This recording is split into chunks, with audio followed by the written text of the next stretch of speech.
Hey guys, seeing my house, bidding you welcome. Let me straighten that out a little bit. I don't know if that's any better. Seeing my house, bidding you welcome to another video. This video is, as you can see from the title of the video, a review for this game here, Koudelka on the PS1. Now, to start early, I have owned this for quite some time. I don't remember if I paid this much for it, or if I bought this when the company was going out of business. Because I remember they were having like a big, like 90% off sale on their final day of operation.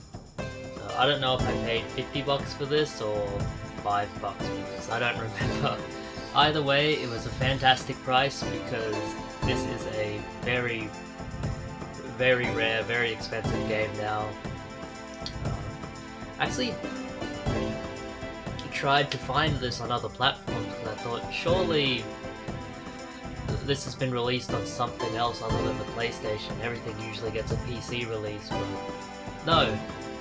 Even though this is published by a pretty big publisher in SNK, this hasn't seen a release on anything other than the PlayStation 1, which makes it an exclusive, an RPG, a horror game, which means it's gonna be worth a bit of money. So, as I said, this is a horror RPG. It is set in Wales in 1898, so I guess the Wild West of the Great Britain, which is funny to think about. It is set in a castle. What's the castle's name? Nemeton Monastery. Yeah, it's a monastery. So you play as Koudelka, a gypsy woman who visits this monastery. She can't get in through the main gate, so she has to like climb up and go in through a window.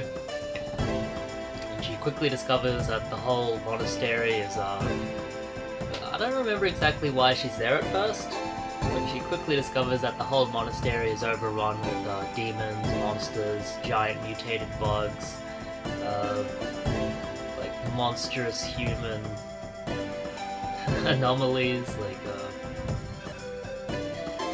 there's one monster which is like 4 legs joined together and then a torso and then 4 arms at the top.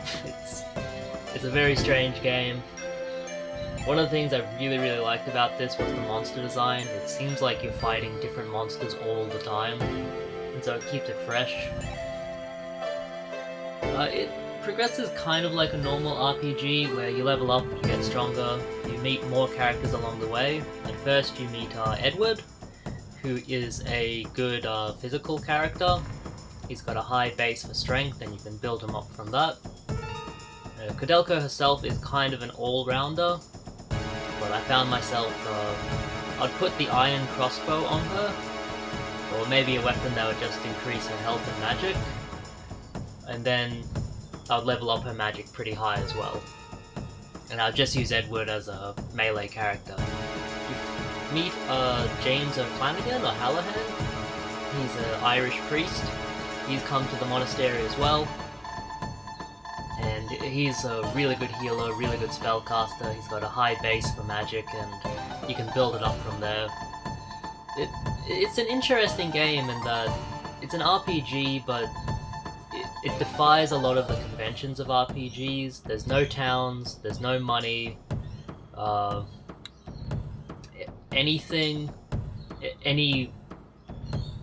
say 99% of weapons, armor, and items you find are gotten from enemies through battle.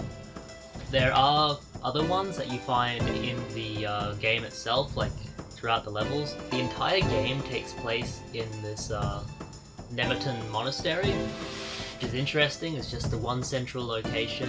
It's a huge monastery, and you go from the basement all the way to the top of the steeple. The end of the game is actually at the top of the steeple, which is cool enough.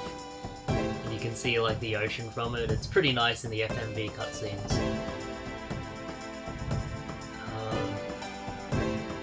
You find a lot of weapons and items on the ground and in special rooms, but most of the stuff you find is through battles.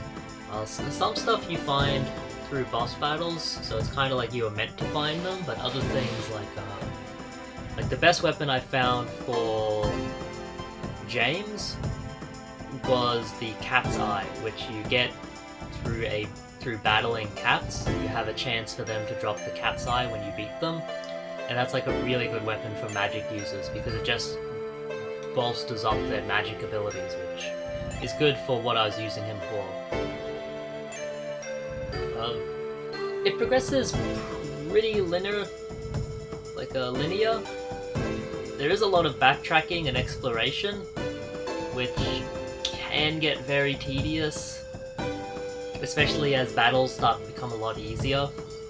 When the battles are harder in the beginning of the game, you do feel like there's this real great challenge, but then because you have to keep backtracking to find items you missed, it's kind of like an adventure game where you'll come to a puzzle, and the only way to solve the puzzle is to insert all of the items into a slot and then a door will open.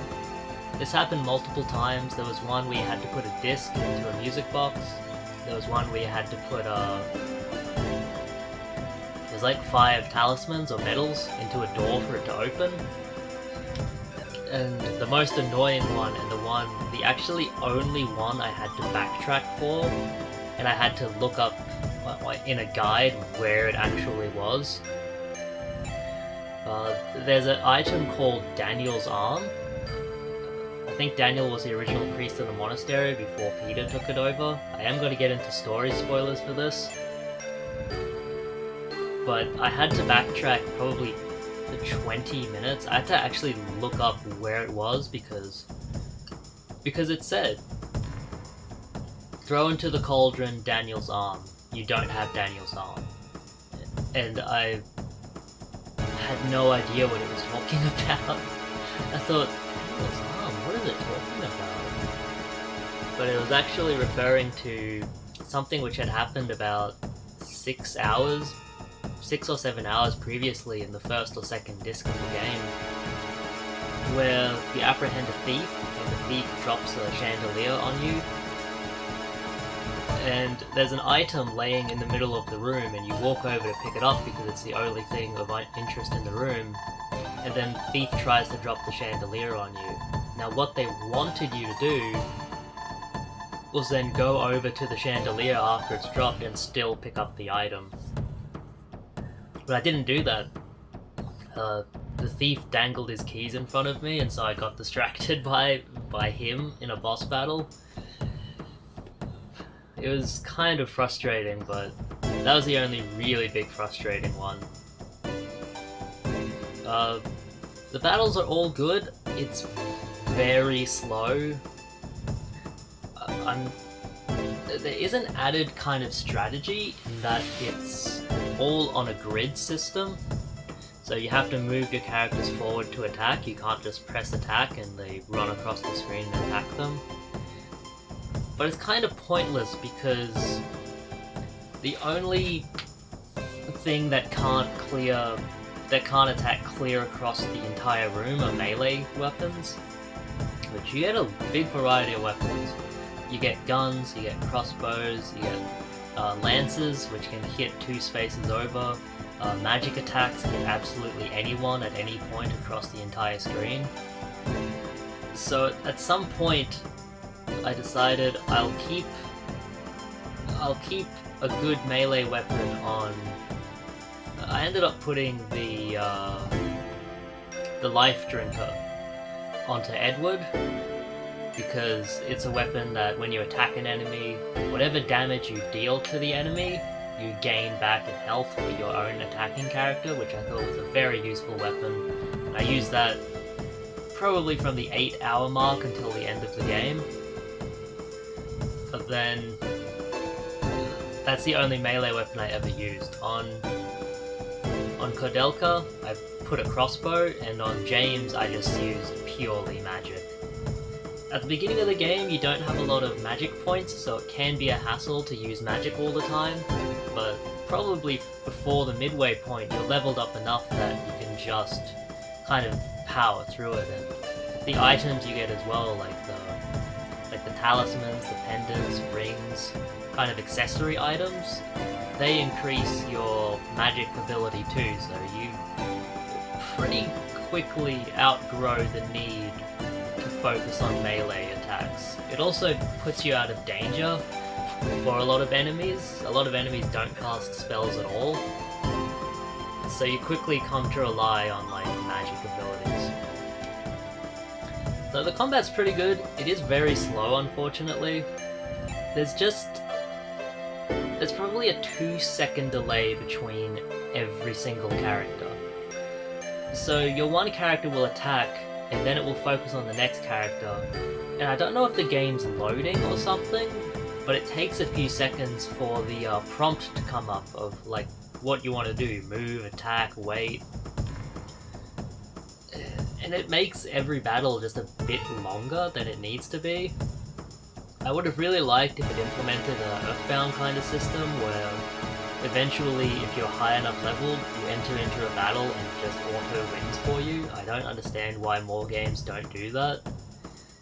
Because there's a lot of areas where the only thing you're fighting is like a single cockroach. It's a giant cockroach, but you beat it in one hit. But the battle still takes 2 or 3 minutes because you have to enter into the battle and wait for your turn to load. It's just a bit strange. You can play it kind of how you want, with leveling up.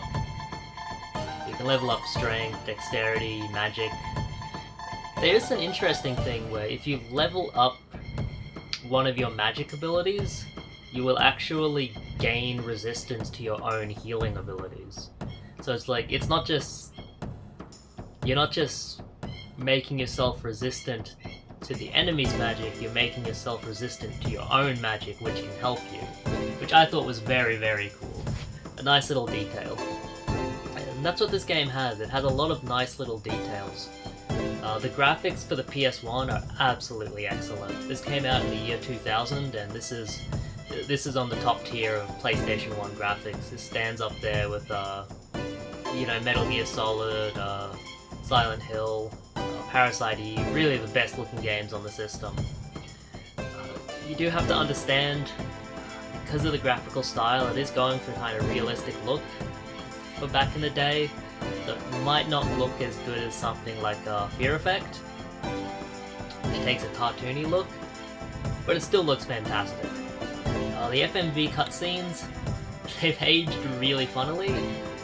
They're not bloody plovers. I've got these birds in my yard, they just go crazy. I don't know why. The FMV cutscenes hold up really well. They're interspaced throughout the story. I think it's 4 discs, and I'm pretty sure most of the data comes from the FMV cutscenes. And some of them are really, really good. The music's also really fantastic. The battle theme, which I'll play some of the music throughout this video, the battle theme itself is like really great. You need a good battle theme in a game to kind of get you hyped and get you pumped, and this one definitely does, but it does it in like a very different kind of way. It's hard to explain. Complete voiceover.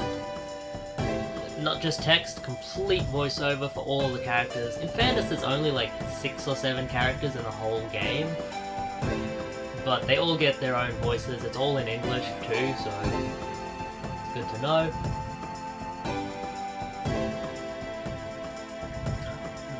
The only complaints I'd have about the graphics is that it can be very dark. I played games in my living room on the main TV, and this is kind of my fault because there's a window next to the TV, but if there's any kind of light shining in the room, it's very hard to tell what everything is in a level. Some are just too dark. Straight up, some of the levels are just too dark, and some of the old reviews noted that as well. This is a very frustrating game, unfortunately, because of the item hunting and the slow combat. At the midway point, there is a section where it's just very slow. It doesn't help that a lot of the bosses. So the save rooms in this game, you can save in most rooms, but there's also saving sanctuaries. where some holy water will be flowing and you have to beat a boss to unlock it. And in these rooms you can fully heal and save your game. But these are always guarded by bosses and they're always just really spongy. That's the thing about the bosses in this game, they're very spongy and they hit hard. It's a very difficult RPG. There's actually 2 bosses in this game that I could not beat, and when I looked it up I found out that, like, canonically, like storyline wise, you're not supposed to beat them. This wouldn't be an issue, except that one of them was a gargoyle, which is fine, it's an optional boss, it guards like a great sword in the game. But the other one is the final boss of the game. And I actually spent some time grinding and leveling up in the game because, you know, I wanted to get ready for the final boss because I read up that it was a difficult boss fight. But then, even though I was over leveled, the boss killed me in like 4 or 5 hits, just wiped out my whole party. And I thought, this is bullshit, I'm gonna have to replay this whole last segment. Except the ending played, and James sacrificed himself to defeat the final boss, and the other 2 characters lived, and the credits rolled. I was quite surprised by that. I thought it would just bring a game over screen, but when I looked it up, that's how it's supposed to end. You're supposed to lose the final boss battle and that's the ending. You can beat the final boss and you get a good ending, but that's not actually the storyline ending, which I thought was very interesting. Definitely something I've never seen in a game before. I know in Earthbound, you beat the final boss in an unconventional way, but you still beat the final boss. You don't just lose to it. I thought it was very interesting. Very, very different. So the story of this game is very interesting. So the monastery was owned by a nobleman named Patrick, and he lost his wife Elaine, and he brought her corpse to the monastery in Wales. The monastery was also used as a holding prison, but it was run by someone who just tortured all of the prisoners until they died. No one ever got out. So that's why it's kind of all these monsters and stuff. I think that's what drew Patrick to the place itself, because he knew it was a place of with unholy spirits who could help him. And he wanted to bring his dead wife back to life. He did animal sacrifices at first, but then he moved on to human sacrifices. At first he was kidnapping like prostitutes and stuff, but then he enlisted the help of a slave trade just to get people en masse, and he would just sacrifice hundreds of people every week just to try and bring his wife back to life. And eventually Elaine did come back to life, but as like a demon, and she cursed the whole place. And so that's why the monastery is no longer a house of God, it's like a evil place. Which is very cool. It's very dark, very edgy. That's kind of what you get at the time. The main characters themselves, Koudelka is quite edgy. She's very anti-religion, while James O'Flanagan is very pro-religion because he's a priest. It's handled tastefully enough. I think Edward is a bit more of a skeptic, but he's also someone he believes what's in front of his eyes. He looks at a demon and goes, well, religion or not, we gotta deal with this, eh? You know? Kinda like, it doesn't matter what you guys believe, this demon's attacking us and we gotta fight back. It was a very good game, I really enjoyed it. There are some very frustrating segments. There was a segment a couple of nights ago, very near the end of the game, where I'm climbing the tower. So what I did was, in one session, I backtracked to get Daniel's arm, then went all the way back, threw it in the cauldron, and started climbing the tower, and I was starting to get attacked by vines, which were very powerful, very strong. And I thought that this is it, this is going to take me up to the end of the game. but it was way past the time I'd usually go to bed and I had work the next day. So I was just getting frustrated because I couldn't save in every room, and I had to play like almost 40 minutes of the game before I got to the next point where I could save, which was frustrating for me. I don't think I agree with old reviews of this. This didn't get the best reviews. I think Famitsu gave it a 60 out of 100, which I think it's better than that. But I don't think...